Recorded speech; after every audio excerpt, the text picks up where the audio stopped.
Hi friend, जय प्रहार।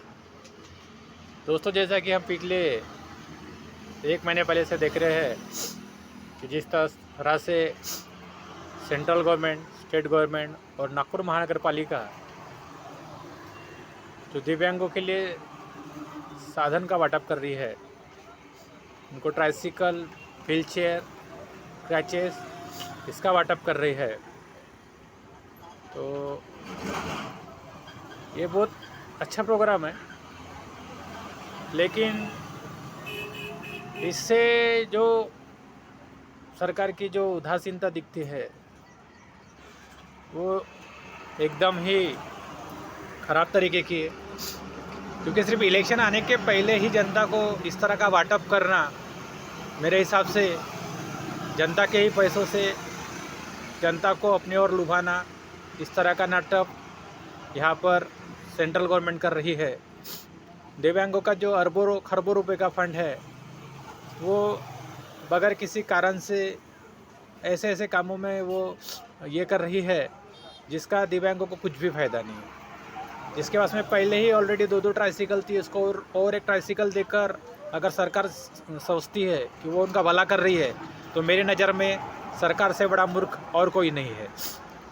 क्या सरकार सिर्फ जनता को ट्राइसिकल देने के लिए बनी है, या फिर उनको रोज़गार देने का उनका कोई उद्देश्य नहीं है? दोस्तों, ये ट्राइसिकल देने से उनमें हिंसा की भावना आती है। उससे अच्छा अगर वो उनको कोई रोज़गार देती है तो वो खुद कमाकर अपने लिए ट्राइसिकल ले सकते हैं, और ऐसी व्यवस्था सरकार ने बनानी चाहिए। महानगर पालिका की तरफ 10 करोड़ रुपये बैलेंस थे, फिर भी उन्होंने जो स्वयं रोजगार का वाटअप किया है वो 2 करोड़ भी वो कर नहीं पाए हैं। सिर्फ 50,000 रुपये का उन्होंने वाटअप किया है।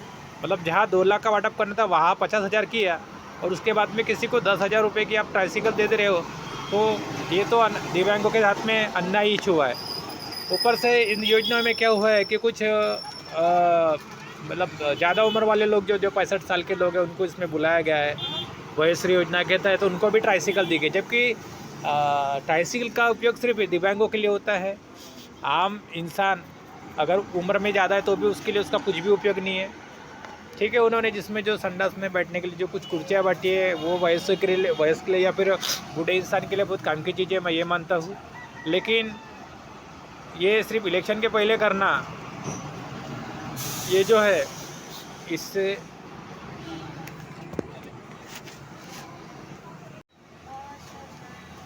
सिर्फ हमारे दिव्यांग लोगों का नुकसान ही होना है। और जिस तरह से इन्होंने वाटअप किया है, जिसको व्हीलचेयर की ज़रूरत नहीं थी उसको भी व्हीलचेयर दे दिया, ज़बरदस्ती पार्टी जैसे किया है। हाँ, बैटरी वाली साइकिल की दिव्यांगों को बहुत ज़्यादा ज़रूरत थी, लेकिन उनसे बांटने में इन्होंने काफ़ी उत्साह नहीं दिखाया। मतलब 1000 लोगों में सिर्फ इन्होंने शायद 100 या 200 लोगों को ही बैटरी वाली साइकिल दी है, जिसकी क्वालिटी मेरे हिसाब से तो बहुत ज़्यादा ख़राब है। वो अगर महीना भर भी चल जाए तो मैं तो बोलता हूँ उसमें बहुत है। उसी में से अच्छा अगर 40,000 रुपये किसी दिव्यांग को आप नकदी दे देते, उसमें वो कुछ पैसा डाल के अगर एक्टिवा लेता तो शायद उसको 20 साल तक तकलीफ़ नहीं होती थी कि वो चला ले। ठीक है, या फिर बैटरी वाली साइकिल को थोड़ा सा अपनी इम्प्रूवमेंट कर दिए रहते और उनको एक अच्छे लेवल पे अगर आपने बना दिए रहते, या फिर ई रिक्शे दिए रहते, तो बैटरी वाले साइकिल के साथ में कुछ रोज़गार भी कर पाते थे। अभी महानगर पालिका में ई रिक्शा वाटअप का प्रोग्राम था, लेकिन अभी तक महानगर पालिका ने ई रिक्शा वाटअप नहीं किया। हमारे प्रहार की तरफ से हमने बारंबार आंदोलन किए, तब जाके उन्होंने स्वयं रोजगार के लिए 2 करोड़ रुपए बांटे, और ये 2021 का फंड था जो 21 में ही ख़त्म होना था। लेकिन बड़े शर्म की बात है कि इन्होंने इस 2022 तक वाटअप किया। दिव्यांगों का पैसा इस तरह से ये लुटा रहे हैं, ऐसे सरकार का हम निषेध करते हैं, महानगर पालिका का निषेध करते हैं। इनके खिलाफ़ हम जगह जगह कंप्लेंट करेंगे, और यहाँ पे इनकी तकरार मुख्यमंत्री तक करेंगे, राज्यपाल जी को करेंगे, राष्ट्रपति को करेंगे। और इस तरह हम इस सब जो कार्यक्रम हुआ है प्रहार के मार्फत, मैं इस कार्यक्रम का निषेध करता हूँ, और माननीय गडकरी जी, देवेंद्र फडणवीस, इनसे निवेदन करता हूँ कि वो इस तरह का वाटअप ना करते हुए एक दिव्यांग की समिति बनाए, और दिव्यांगों की समिति द्वारा सुझाए गए निर्देश पर चले। जैसे कि सभी अपंग सेल है, इसमें बीजेपी अपंग सेल है, आपके अब कांग्रेस अपंग सेल है और दूसरे कोई सेल है, जैसे प्रहार का अपंग सेल है, शिवसेना का अपंग सेल है, और कुछ अपंगों को की जो संगठना है, इन सब के एक एक प्रतिनिधि आप रखें और इनके सुझाव वो इनके द्वारा एक महानगर पालिका में और सेंट्रल गवर्नमेंट की एक कमेटी बनाई जाए और वो कमेटी डिसाइड करेंगे। उस तरह से सरकार अगर वाटअप करता है तो मैं सोचूंगा कि ये एक बहुत अच्छा सरकार के लिए बहुत अच्छा निर्देश रहेगा, क्योंकि एक दिव्यांगी जनता की दिव्यांग को किसकी ज़रूरत है। अगर वो निचले तबके का दिव्यांग है जो पेट्रोल मेंटेनेंस नहीं कर सकता, उसके लिए ट्राइसिकल एक बहुत अच्छा साधन है। लेकिन ट्राइसिकल के साथ में अगर आपने उसको 20-25 हज़ार का एक ठेला लेके अगर किसी फुटपाथ पे अच्छी जगह अगर आपने सेट किया तो वो डेली के 150 रुपये कमा सकता है। दूसरी बात मध्यम वर्ग की आती है। अगर कोई अच्छा दिव्यांग है जो घर का पेट्रोल मेंटेन कर सकता है तो आप उसको 50-60 हज़ार से अच्छा एक ठेला देके, या फिर उसको अगर वो नौकरी करना चाहता है तो अपने ऑफिस में एक दिव्यांग निधि से उसको पेमेंट दी जाए, लेकिन उसको लगेंगे चलो मैं कुछ काम कर रहा हूँ और वो उसमें वो आपके साथ में वो काम करेगा।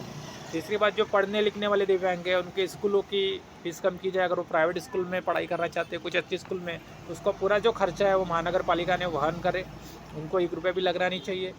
तीसरी बात, कुछ मतिमंद लोग हैं जिनके स्वरोजगार में से नाम काटे गए हैं, मानता हूँ मैं कि वो स्वरोजगार नहीं कर पाते, तो इनको कम से कम अपने महानगर पालिका की तरफ से एक पेंशन चालू करना चाहिए। मिनिमम से 5-6 हज़ार रुपये महीना अगर आप इनको देते हैं तो इनके जो पालक हैं, जो इनके संभालने वाले हैं, वो इनकी अच्छी तरह से परवरिश कर सकती है। दोस्तों, जैसे कि हमने देखा है कि मंदिरों में भी लोग काफ़ी चढ़ावा करते हैं। हम पत्थर की मूर्ति को लाखों रुपए का दान करते हैं, लेकिन आज ये समय आ चुका है कि आप अगर अपने आजू बाजू में कोई दिव्यांग दिखते हैं तो जो जिसकी ताकत हो मंदिर में जाके हाथ जोड़े। अगर आपके 100 रुपये चढ़ाने की इच्छा है तो आप वहाँ पर 85 रुपये या 10 ही रुपये चढ़ाए और 90 रुपये किसी दिव्यांग के लिए मदद करें, या फिर ऐसा कुछ करें ताकि वो दिव्यांग अपने रोज़गार कर सके। तीसरी बात, अगर कहीं भी दिव्यांग का आपको ठेला दिखता है, कोई अच्छे लोग हैं जो उन्हीं के दिव्यांगों के ठेले से वो सामान खरीदे ताकि एक दिव्यांग अपना रोज़गार करे। दोस्तों, जैसे कि देते हैं कि बड़े, और मैं सरकार से भी अपील करूंगा कि एक बैंकों के लिए पॉलिसी तैयार करके, जनरली कोई दिव्यांग आता है बैंक में अगर वो लोन मांगने जाता है तो उसे नहीं मिलता है। कुछ दिव्यांगों ने लोन लेके उसका गलत इस्तेमाल किया, मैं ये मानता हूँ, लेकिन सभी दिव्यांगों को चांस देना ही अगर हमारा है। अगर बैंक को 50 हज़ार का अगर कोई लोन नुकसान हो जाता है तो उसमें कोई बैंक डूबने वाली नहीं है। ऐसे भी बैंक कमाती है, अच्छा प्रॉफिट है, सरकार को टैक्स पे करती है। जितने भी जीएसटी भरने वाले लोग हैं, व्यापारी है, इनसे भी अपील की जाए अगर ये किसी दिव्यांग की मदद करते हैं तो उनको जीएसटी में डायरेक्ट छूट दी जाए। जैसे अगर उनको जीएसटी 50 हज़ार भरने हैं और 25 हज़ार की भी मदद वो दिव्यांग को करती है तो उनके पूरे 50 हज़ार सरकार ने माफ करनी चाहिए, क्योंकि सरकार के ये ताकत नहीं कि वो हर दिव्यांग तक, हर जन व्यक्ति तक जाए। लेकिन जो जनरल व्यापारी होते हैं, आजू बाजू में रहने वाले लोग होते हैं, कुछ पॉलिटिकल्स लोग होते हैं, सभी पार्टियों के लोग, ये अपने कार्यक्रम में के हिसाब से अगर कुछ करते हैं तो दिव्यांगों को ज़्यादा से ज़्यादा मदद करें। इसी तरह हमारे सभी प्रोग्रामों से हमारे दिव्यांगों की तरक्की होंगी और हमारे दिव्यांग लोग कुछ अच्छा करेंगे। और किसी को बिजनेस के बारे में जानकारी चाहिए, कुछ अच्छा बिजनेस करना चाहता हो, तो डेली के 150 अपना कमाना चाहते हो, तो उसके लिए भी प्रहार संगठन उनको हमारा गाइडेंस करेंगे, मार्गदर्शन करेंगे। तो हमें कृपया प्रहार से ज्वाइन होकर उनके आई कार्ड बनाकर हमें सहकार्य करें ताकि हम दिव्यांगों को ज़्यादा से ज़्यादा मजबूत कर सकें। धन्यवाद। उसी तरह और एक मुद्दा रह गया था कि जैसे कि महानगर पालिका ने स्वरोजगार में कुछ 45 साल से ऊपर के लोगों के नाम काटे हैं। मेरा महानगर पालिका के आयुक्त से हमने बार हमने निवेदन भी दिए हैं कि अगर आपको लगता है कि 45 साल के लोग व्यवसाय नहीं कर सकते हैं तो आप उन्हें एक पेंशन चालू करें, या फिर आपको लगता है कि वो कर सकते हैं तो आप उन्हें 2-2 लाख रुपए की मदद करें। मेरे पास में ऐसे कई दिव्यांग हैं, जैसे मेरे पास में उदाहरण है अमित पटेल, जिनकी उम्र शायद 55 साल है, लेकिन फिर भी वो अपना ठेला जिले के पास में चला रहे हैं। वहाँ पे वो अपना जो बीड़ी सिगरेट बेच के अपना व्यवसाय कर रहे हैं। और कई संजय साहू है, ऐसे उदाहरण है जो पूजा अगरबत्ती का वो सामान बेचकर अपने कर रहे हैं। एक अकबर रहमानी जो टेलर है, सही में बिजनेस कर रहे हैं। और ऐसे कई उदाहरण है। मुख्तार अंकल है हमारे, जो यशोधरा नगर में इनका ठेला ऑलरेडी वो चला रहे हैं, सरकार से कोई मदद नहीं मिली, फिर भी वो अपना ठेला चला रहे। तो ऐसे लोगों का सर्वे एनएमसी करे, या फिर कोई दिव्यांग उनका नाम सूचित करता है, कोई दिव्यांग संगठन अगर किसी का नाम सूचित करता है तो महानगर पालिका से उसका वेरिफिकेशन हो। अगर वो सही में धंधा करता है तो दिव्यांग संगठन की और अधिकारी की अगर एक मत होता है तो उसे 2 लाख तक की या फिर जो भी एनएमसी डिसाइड करे उसकी मदद करे ताकि वो अपना बिजनेस स्कोर बढ़ा पाए। और इसी तरह हमारे दिव्यांगों का करे। इससे पहले जब तक दिव्यांगों की कोई समिति सभी जगह नहीं बैठेंगी तो सरकार का ये वाटअप दिव्यांग के कोई फ़ायदे का नहीं है, क्योंकि ये आप 5 साल में एक बार प्रोग्राम लेंगे तो मांगने वाले 50 आएंगे और आपको सिर्फ दिखाने के लिए वाटअप करना है, तो उसको जिसको ज़रूरत नहीं है। तो ये जो प्रोग्राम है साल भर चलने चाहिए। ऐसा नहीं कि इलेक्शन आ गया तो आप सरकार प्रोग्राम करे ताकि उनको ज़्यादा से ज़्यादा वोटर मदद करे। ये जो धारणा ये गलत है।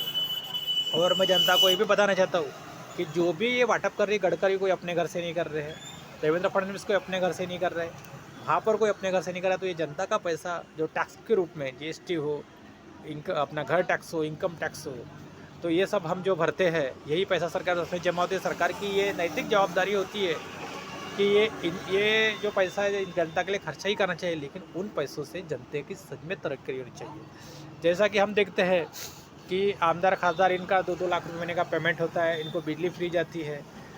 तो ऐसे ही एक योजना हमारी जनता के लिए, हमारे दिव्यांग के लिए बनाना चाहिए ताकि हर दिव्यांग खास हो, उसको एक आमदार वाली फीलिंग है। क्योंकि क्या है, अगर उसको बिजली माफ़ होंगी तो उसको टेंशन रहेगा, क्योंकि अगर वो कैसे 1000 रुपये महीना कमा रहा है और बिजली का बिल 1000 रुपये भर रहा है तो पूरी ज़िंदगी में मेहनत करेंगे तो भी वो आगे नहीं बढ़ सकता। तो सरकार ने ऐसा सर्वे करे और जो भी दिव्यांग की योजनाएं हैं वो दिव्यांगों को डायरेक्ट दी जाए। उसमें कोई अधिकारी अगर आनाकानी करता है और 15 दिन से ज़्यादा का समय लगाता है तो ऐसे भ्रष्ट अधिकारियों को तुरंत कार्रवाई की जाए। हमने तो अब यहाँ तक कह दिया है सरकार को, अगर सरकार कोई कार्रवाई नहीं करेंगे तो आने वाले समय में प्रहार के लोग इन अधिकारियों को मारने वाले हैं, ये मैं मेरी तरफ से बोल रहा हूँ। और इसके पहले भी हमारे प्रहार ने काफ़ी आंदोलन किया है, महानगर पालिका आयोज के पंखे तोड़े गए हैं। और इस बार हमने डिसाइड किया है कि हमारे तकरार देने के 15 दिन के अंदर अगर उस अधिकारी पर कोई कार्रवाई नहीं हुई तो प्रहार का अधिकारी मेरे नेतृत्व में जाके उस अधिकारी को मारने वाला है। ये मैं आपको ऑन रिकॉर्ड बोल रहा हूँ। धन्यवाद।